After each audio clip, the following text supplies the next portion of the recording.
नमस्कार स्टूडेंट। आज की आपकी इस क्लास में आप सभी का स्वागत है। आज अपन क्लास 11th का पहला चैप्टर शुरू करने जा रहे हैं। तो सबसे पहले अपन इसमें देख लेते हैं कि इस चैप्टर में अपन को क्या क्या पढ़ना है।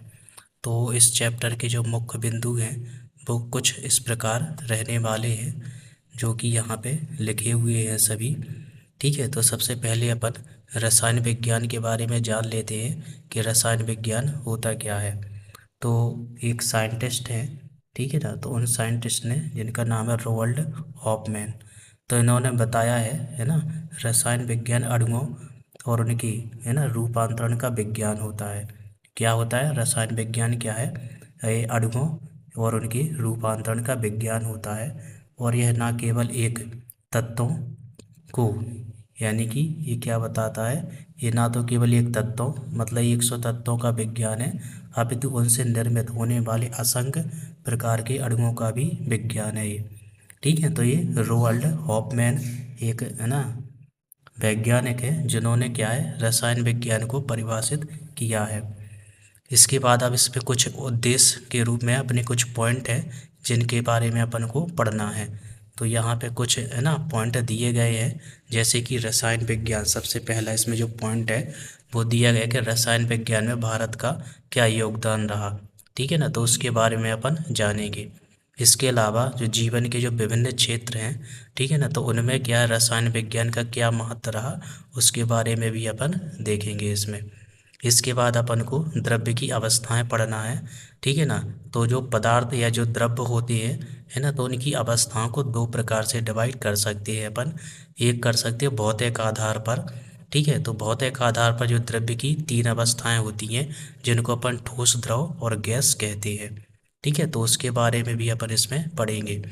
इसके अलावा अपन को इसमें पढ़ना है इसमें रासायनिक है ना के आधार पर, यानी कि जो पदार्थ है वो रासायनिक के आधार पर आपको ये भी आपको तीन प्रकार से इसमें देखने को मिलेंगे। ठीक है ना, इसको भी क्या है तीन प्रकार से इसमें डिवाइड किया जा सकता है। इसको अपन तत्व, यौगिक और मिश्रण कहते हैं। ठीक है ना, तो रासायनिक आधार पर भी तत्वों को है ना तीन भागों में डिवाइड कर सकते हैं। ठीक है, जिनका नाम है तत्व, यौगिक और मिश्रण, है ना, तो इनके बारे में भी अपन पढ़ेंगे। ठीक है, तो आज अपन वही डिस्कस कर रहे हैं कि मतलब अपन को इस चैप्टर में आखिर क्या क्या पढ़ना है। ठीक है, तो इस चैप्टर में जो भी चीज़ें अपन को पढ़नी है वो अपन यहाँ पे देख ले रहे हैं। इसके बाद अपन को पढ़ना है इसमें वैज्ञानिक संकेतन।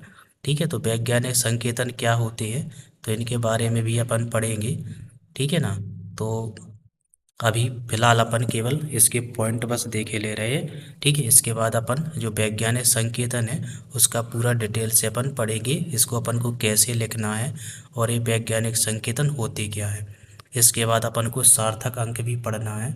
ठीक है, तो ये सार्थक अंक क्या होते हैं वो भी अपन इसमें देखेंगे।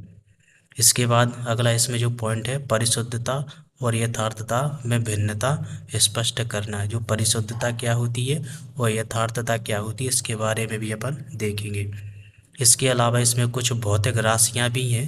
ठीक है, इसमें क्या है इस चैप्टर में भौतिक राशियां भी हैं। इनको अपन ने छोटी क्लासों में भी पढ़ा होगा।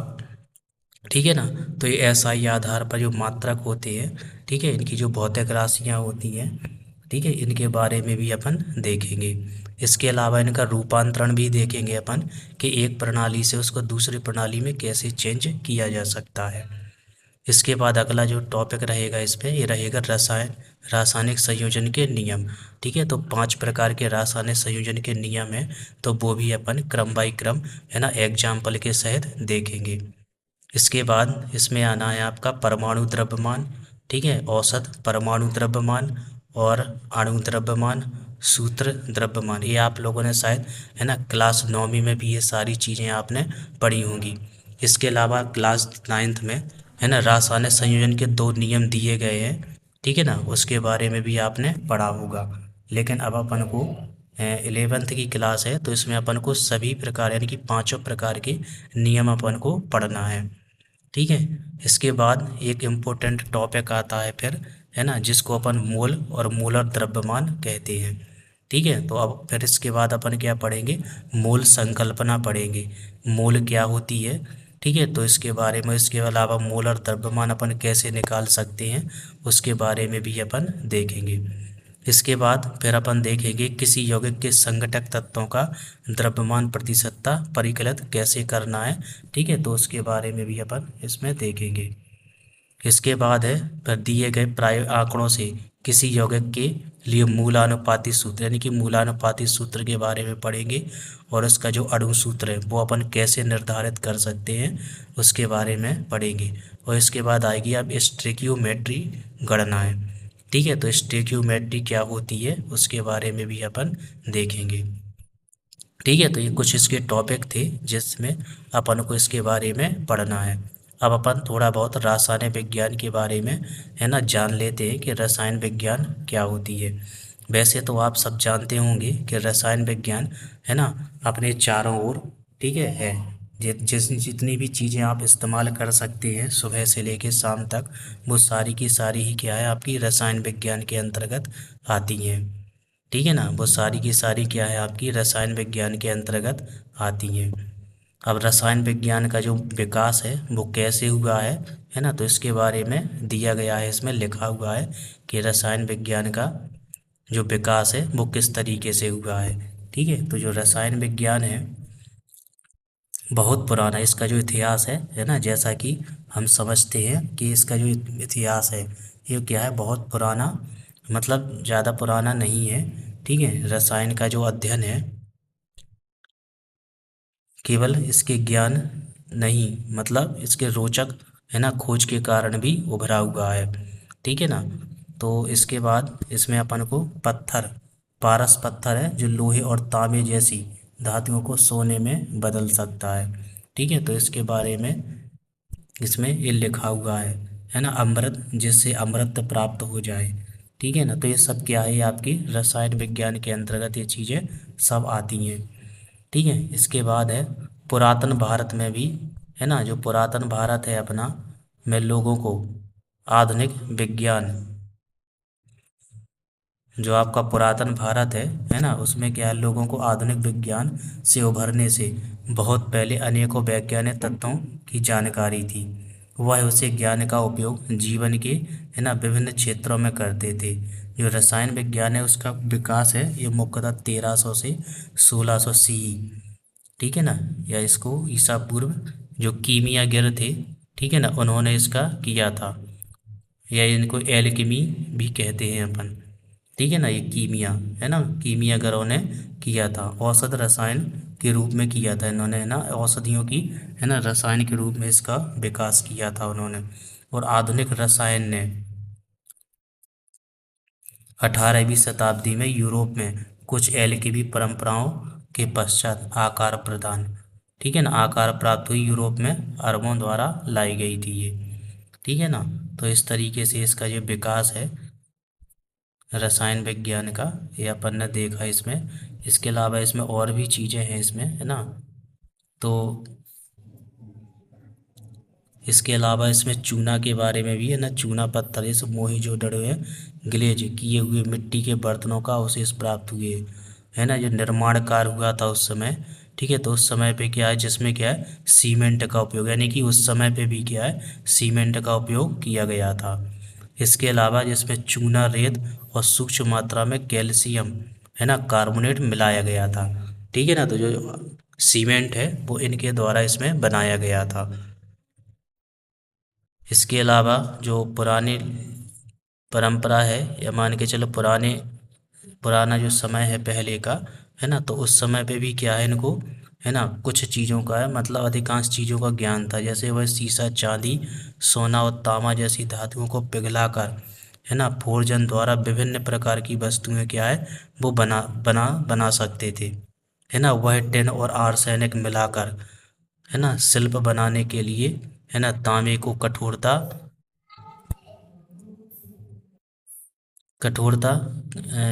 तांबे की कठोरता सुधारते थे। ठीक है ना, तांबे को मतलब क्या है, वो कठोर बना सकते थे। ठीक है, तो इस तरीके से इसका कुछ विकास है, ये आप लोग इस पे पढ़ सकते हैं। ठीक है, बहुत पुराना विकास है इस पे। इसके बाद अपन इसमें ज़्यादा विकास नहीं है, यदि आपको पढ़ना है तो आप एनसीईआरटी की किताब से इसको पढ़ सकते हैं।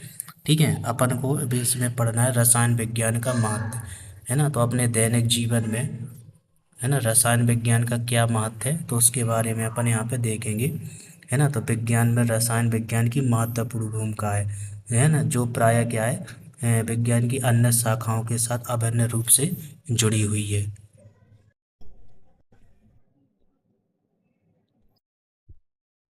इसके बाद रसायन जो विज्ञान है कि सिद्धांतों का व्यवहारिक उपयोग विभिन्न क्षेत्रों जैसे मौसम विज्ञान, है ना, मस्तिष्क की कार्य प्रणाली, है ना, कंप्यूटर और प्रचलित उर्वरकों, क्षारों, अम्लों, लवणों, है ना, रंगों, बहुलकों और दबावों, साबुन, अपमार्जक, है ना, मिश्र धातु आदि सहित नवीन सामग्री के निर्माण में लगे रासायनिक उद्योगों में होता है। ठीक है ना। तो पहले भी क्या है, रसायन विज्ञान का भरपूर उपयोग होता था और आज भी अपन सुबह से लेकर शाम तक, है ना, रसायन विज्ञान से परिपूर्ण है और रसायन विज्ञान की चीज़ों का क्या है, अपन उपयोग कर रहे हैं। इसके अलावा जो रसायन विज्ञान है ना, राष्ट्र की अर्थव्यवस्था में भी महत्वपूर्ण भूमिका निभाता है। मानव के जीवन स्तर को, है ना, ऊंचा उठाने हेतु जो भोजन की व्यवस्था है, सुख सुविधाएं हैं, वस्तुएं हैं, विभिन्न प्रकार की सामग्री की जो आवश्यकता है ना, जैसे कि उर्वरक है, जीवाणुनाशी है, कीटनाशक, ये सारे के सारे ये सब क्या है, रसायन विज्ञान का ही अंग है ये। ठीक है ना, ये क्या है, ये रसायन विज्ञान का ही अंग है। ठीक है, तो इस तरीके से अपन रसायन विज्ञान का जो महत्व है वो हर जगह है इसमें। ठीक है ना। और भी अपन यहाँ पे देखेंगे, है ना, औषधि निर्माण में भी, ठीक है ना, औषधि निर्माण में भी क्या है, ये रसायन विज्ञान है। ठीक है ना। इसके अलावा कैंसर की जो चिकित्सा में प्रभावी है ना, जो कैंसर की चिकित्सा है उसमें भी क्या है, अपन रसायन विज्ञान के, है ना, कंपाउंडों का, जैसे सिस्प्लेटिन है, टैक्सलिन है ना, एड्स से ग्रस्त रोगियों के लिए भी अपन क्या है, इसका इस्तेमाल करते हैं। ठीक है, औषधि जैसे एजिडोथाइमिडिन, ठीक है ना, जिसको अपन AZT बोलते हैं। ठीक है, इसका इसमें इस्तेमाल होता है। इसके अलावा इसमें अपन बहुलक के बारे में भी अपन पढ़ते हैं ना, विशिष्ट चुंबकीय और विद्युतीय प्रकाशीय गुणधर्म, है ना, संश्लेषित पदार्थ, ठीक है ना, जिसके फल अतिचालक, सिरेमिक, है ना, सुचालक, बहुलक, है ना, प्रकाशीय फाइबर या ऑप्टिकल फाइबर बोलते हैं जिसको, है ना, ऑप्टिकल फाइबर तंतु, है ना, फाइबर में इसका इस्तेमाल होता है, या डाटा के ट्रांसमिशन में इसका इस्तेमाल किया जाता है ऑप्टिकल फाइबर का। ठीक है ना। तो इसके बारे ये सारी चीज़ें क्या है, ये सारी की सारी क्या है, रसायन विज्ञान के अंतर्गत आती हैं। तो जो रसायन विज्ञान है ना, इसका अपन भरपूर इस्तेमाल कर रहे हैं, है ना, जो आपकी CFL है ना, यानी कि कॉम्पैक्ट फ्लूरेसेंट लैंप। ठीक है, पर्यावरण प्रदूषक है जैसे क्लोरोफ्लोरोकार्बन। ठीक है ना, ये क्या है, ओजोन का क्षरण करती है ये। ठीक है ना। तो ये कुछ ऐसी क्रियाकलाप है, या मान के चलिए अपने पर्यावरण में कुछ ऐसे रसायन भी हैं जो भी क्या है, जो क्या है, अपने लिए गंभीर चुनौती बने हुए हैं, है ना। मीथेन है, ग्रीन हाउस गैस है, जैसे मीथेन है ना, कार्बन डाइऑक्साइड है। ठीक है, तो इनका प्रबंधन क्या है, सही तरीके से करना बहुत ज़रूरी है। ठीक है ना। इसके अलावा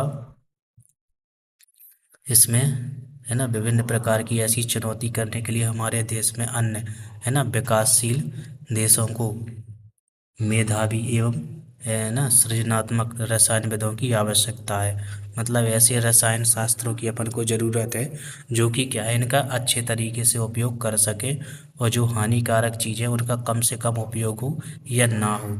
ठीक है ना। तो इस तरीके से रसायन विज्ञान का हमारे, है ना, दैनिक जीवन में बहुत ज़्यादा महत्व होता है। ठीक है, इसके बाद आती है अपन द्रव्य की अवस्थाएं। ठीक है ना। तो जो द्रव्य है, तो पहले अपन द्रव्य जान लेते हैं, पदार्थ क्या होता है। ठीक है, तो पदार्थ क्या होता है, कोई मतलब ऐसी वस्तुएं, है ना, जिनमें क्या है, कुछ भार हो, यानी कि जिनमें क्या है, वस्तुओं में क्या है, कुछ भार हो और वो क्या है, स्थान घेरती हूँ। ठीक है, उनमें क्या है, या तो भार हो और उसमें क्या है, वो कुछ स्थान घेरें, तो वो क्या कहलाती हैं, पदार्थ कहलाती हैं। ठीक है ना, क्या कहलाती हैं, वो पदार्थ कहलाती हैं। ठीक है, और पदार्थ की जो अवस्थाएं हैं, या जो पदार्थ है उनको अवस्थाओं को अपन दो प्रकार से इसमें डिवाइड कर सकते हैं।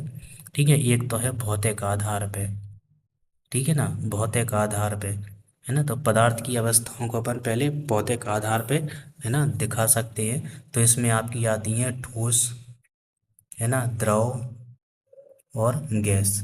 ये तीन अवस्थाएं आती हैं आपकी। ठीक है ना। भौतिक आधार पे यदि अपन इसका वर्गीकरण देखें पदार्थ का, तो इसमें आपको पढ़ना है ठोस, द्रव और गैस के रूप। इसके बाद फिर आती है आपकी रासायनिक आधार पर। ठीक है ना, फिर क्या आती है आपकी रासायनिक आधार पर। ठीक है, तो रासायनिक आधार पर भी अपन आगे पढ़ेंगे, और इसमें अपन को पढ़ना है तत्व, यौगिक और मिश्रण के बारे में। ठीक है, और क्या पढ़ना है अपन को, मिश्रण के बारे में अपन को पढ़ना है ना। तो ये रासायनिक आधार पर पदार्थ की अवस्थाएं होती हैं। तो पहले अपन को भौतिक आधार पर पढ़ना है। तो भौतिक आधार पर जो पदार्थ की अवस्थाएं हैं वो आपकी तीन प्रकार की अवस्थाएं हैं। ठीक है ना, जो कि इस चित्र में देखो दिखाया गया है यहाँ पे, है ना। तो सबसे पहला आता है ठोस। तो ठोस में क्या होते हैं, ठोस में जो इसके जो कण होते हैं, ठोस के कण, वो बहुत ज़्यादा पास पास होते हैं। ठीक है ना। आपस में क्या है, इनके बीच में आकर्षण बल अधिक होता है, और जो अंतराकाशीय अवकाश है या इसमें जो रिक्त स्थान है वो बहुत ज़्यादा कम होता है। ठीक है ना। तो इसमें जो कण होते हैं वो बहुत ज़्यादा क्या होते हैं, पास पास होते हैं, इसलिए क्या होते हैं, ठोस होते हैं। और द्रव में क्या होते हैं, द्रव में,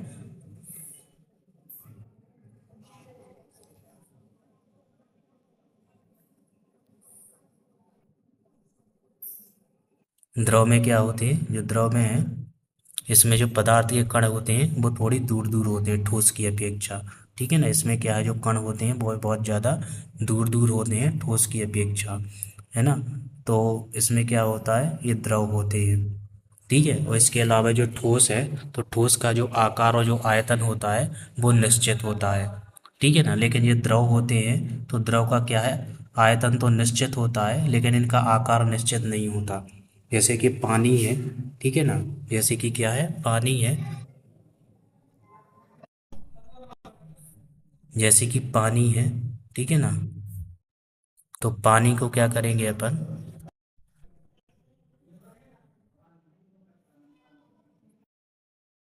जैसे मान के चलिए लकड़ी है, ठीक है ना, तो लकड़ी का क्या है, आकार और आयतन दोनों क्या होते हैं, निश्चित होते हैं। लेकिन जो द्रव होते हैं, है ना, तो द्रव का क्या है, आयतन तो निश्चित होता है लेकिन आकार निश्चित नहीं होता। जैसे कि पानी, है ना, तो पानी को अपन जिस भी बर्तन में रखते हैं ये उसी का आकार ग्रहण कर लेता है। यदि गोल बर्तन में इसको रखेंगे तो पानी क्या है, गोल हो जाएगा, और इसको यदि चौकोर बर्तन में रखेंगे तो पानी कैसा हो जाता है, चौकोर हो जाता है। यानी कि इसका आकार क्या है, निश्चित नहीं होता है। इसके बाद आती है गैस। तो गैस के जो कण होते हैं ये बहुत ज़्यादा दूर दूर होते हैं। ठीक है, तो इस वजह से इनका ना तो आकार निश्चित होता है और ना ही इनका आयतन निश्चित होता है। ठीक है ना, दोनों ही चीज़ें क्या है, इसमें अनिश्चित होती हैं। ठीक है, तो ये ठोस, द्रव और जो गैस होते हैं। ठीक है, तो ये सारी हमने चीज़ें आपको बता ही दी हैं, वही चीज़ें इसमें क्या है, इसमें लिखी हुई हैं। ठीक है ना। ताप और दाब की परिस्थितियों के परिवर्तन द्वारा द्रव्य की तीनों अवस्थाओं एक दूसरे में परिवर्तित किया जा सकता है।